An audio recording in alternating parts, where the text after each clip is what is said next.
جولة المحاربين في أوروبا نبدأها من تأهل فيغولي لنصف نهائي اليوروبا ليج.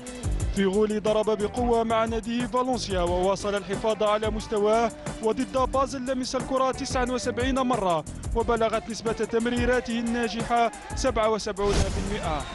نبيل غلاس وبعد أن قاد بورتو للفوز على أكاديميكا في الدوري البرتغالي فشل في تخطي عقبة إشبيليا، ولم يظهر غلاس بمستواه المعهود ولم يلمس الكرة إلا 27 مرة فقط. فوز غلام يواصل تألقه في الملاعب الإيطالية، ورغم خسارته أمام بارما إلا أنه حقق أرقاما مقبولة في تلك المباراة ولمس الكرة 49 مرة وبلغت نسبة تمريراته الناجحة 87%. ياسين براهيمي بدوره تلقى خسارة قاسية في الدوري الإسباني أمام مالاغا، لكنه وكعادته حقق أرقاما جيدة في تلك المباراة، كما بلغت تمريراته الناجحة 95%. طبعا